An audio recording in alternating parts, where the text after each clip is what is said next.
Hey, good morning to everybody. Happy Friday. It's Daryl here. It's bright and freaking early, 3:30 a.m. here in Connecticut on the East Coast. Okay, I could have kept researching this stuff for weeks. Seriously, I had to cut it off at some point. The information I have, this video is about crime statistics, the FBI.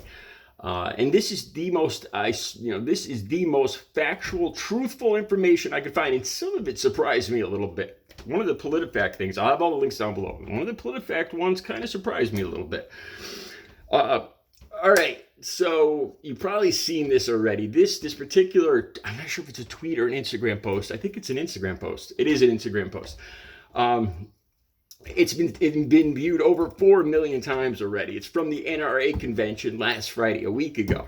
Okay, now you guys, like I said, you've probably seen this already. Comedian Jason Selvig is interviewing people at the NRA convention, trying to get humorous responses, I imagine. And he comes across a red-shirted, he's the typical MAGA man, Trump supporter, Second Amender, guns don't kill people, people kill people type, my Second Amendment rights, all that stuff, right? That's his prerogative. But he makes a very bold pronouncement. Now you gotta pay, what I learned about this is you have to pay attention to hear each word. Whenever you hear anybody say anything, listen to the facts of what they're saying. That's one of the things I learned in this. This guy boldly says, factual, he says that hammers kill more people than guns, he says. All right, and he says, it's true, know your facts. He says, Google it. So God bless Jason Selvig. He's got his phone right in his pocket. He pulls his phone out and Googles it. And I Googled, the links will all be down below. I found the exact numbers from 2020 that he came across the FBI statistics. And Jason Selvig is right. This guy is terribly wrong. Handguns have killed 8,024 people in 2020, whereas hammers killed 393. This guy is so wrong, so wrong. And what does the guy say? Well, it's still my Second Amendment rights. So this is like an incredible example of the Dunning-Kruger effect. Is that Kroger effect? Is that what it's called, right? Somebody that just, he is so full of confidence. Go ahead and Google it. Know your facts. He is just, he is 100% certain of these facts, and he's wrong. I want to do another video too, talking about how the right keeps talking about how they're getting kicked off social media platforms because of their opinions. Now, this is obviously this guy's opinion. This is something, and it's wrong. It's 100% wrong. So why should it be posted? Why should he be allowed to post stuff that's factually incorrect? Why should people be allowed to continue putting up disinformation like this? There's a difference between your opinion and the facts. If something is just plain factually wrong, it's no longer your opinion. It's a fallacy. All right, that's not even the point of this video. So as I watched this MAGA man, I thought to myself, empathy again. I thought to myself, okay, it's one of two things here. Now, this guy is either a liar. Either he looked it up on Google and he's bluffing. He knows the truth and he's just, he figures if he just goes 100% in. This is what I used to do when I was a drug addict. I would just go 100% in on a lie. I'd own it. I'd live it. I'd believe it. So it's either that, or more likely, he just heard it from somebody else. He didn't check his facts. Somebody he thought was indisputable, or maybe a couple people. And, so he didn't bother Googling it himself. He was so sure of this. And he went around telling other people, so the other people hear him. And, well, this guy said, Google it. It's on Google. And this is how this stuff starts. All right. So all of a sudden I realized, wait a minute, Daryl. What are you doing right here? You have to Google this yourself. Because what am I doing? I'm believing Jason Selvig. Just because he's on the video and he looks at his phone and he claims this guy is wrong, I believe him 100%. You know what I mean? I got to be careful. He's right. Jason Selvig was completely truthful, but I wait a minute, Daryl. Because what you're doing here is exactly what that guy did. I'm believing Jason Selvig 100% without doing the looking myself. I mean, he could be wrong. It could happen. So I looked it up. And This is an interesting, it goes back in interesting ways. Sure enough, it was B. He heard this from other sources. And it's interesting, the sources, okay? The very first person that popped up that had this claim was, guess who? Guess who? She didn't graduate high school. She's full of nonsense. Nope, not Marjorie Taylor Greene.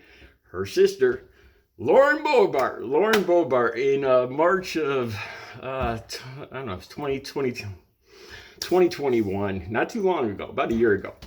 She made this claim that, what are we going to do? Outlaw hammers? Are we going to make hammers and feet and fists illegal because they kill more people? So I'm like, okay, this is where he got it.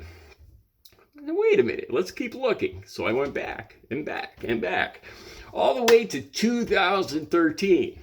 And guess who said it before her? Greg Abbott. Okay. And then this is where this gets interesting, because I looked up, Greg Abbott had got this from PolitiFact, and this is where the wording gets interesting. If you go all the way back to 2011, okay, now this is very interesting. In 2016, I'll put the graph, I'm going to make sure I put this graph up. Gun violence in general, deaths, homicides, suicides, there's a graph of all the different weapons. They all went noticeably up in one particular year. Guess which year? Guess.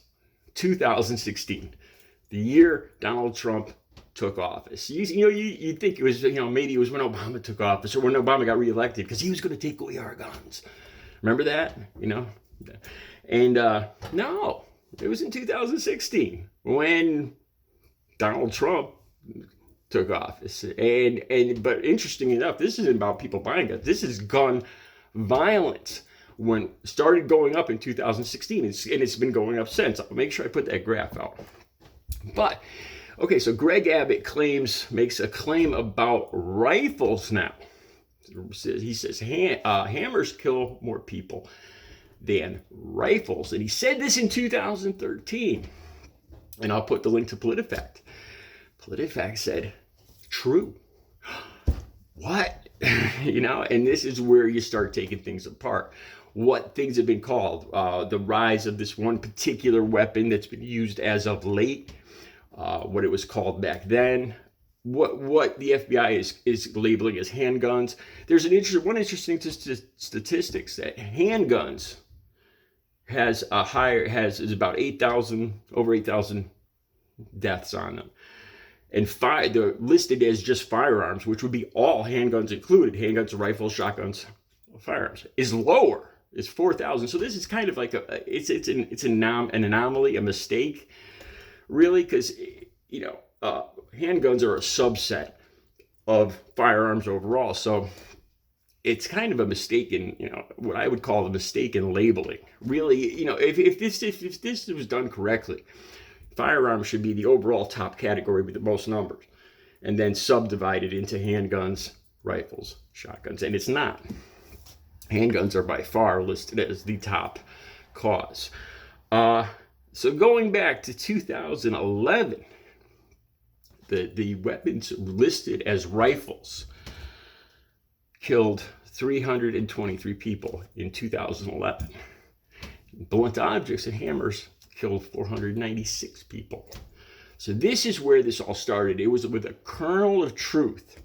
And like I said, this FBI information is by no means completely 100% accurate. Because if it was, it's my assumption, I'm not a statistician or anything, but firearms overall should be the biggest number, and it's not in any of these.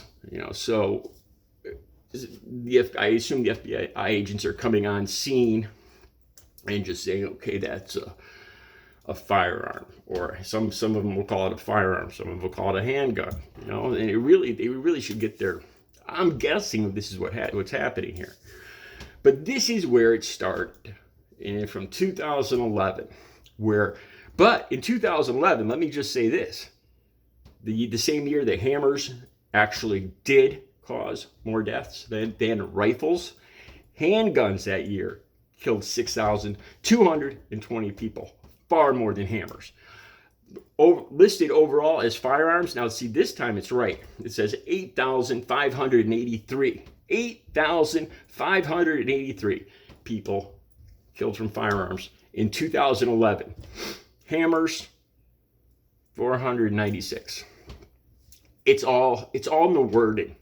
You could twist, you could take a kernel of something, the way an FBI agent in 2011 labeled something, and twist it into this whole other thing, where in this Instagram post, this guy's claiming all guns and hammers killed more people than guns, which is 100% wrong and incorrect. And he's 100% sure of it. Dunning-Kruger effect in action. And like I said, the thing that bothers me the most is that these are the people that want their opinions. They don't want their opinion. Their opinion matters. This is this guy's opinion, but it is wrong. It's a fallacy. So why should it be fed to other people where they're going to repeat it? And then you're going to have a nation, or a subset of the nation, of people that are misinformed, dangerously misinformed. I don't know, where's freedom of speech end and lying and just plain fallacies begin? We'll get into that next. You guys have a great Friday.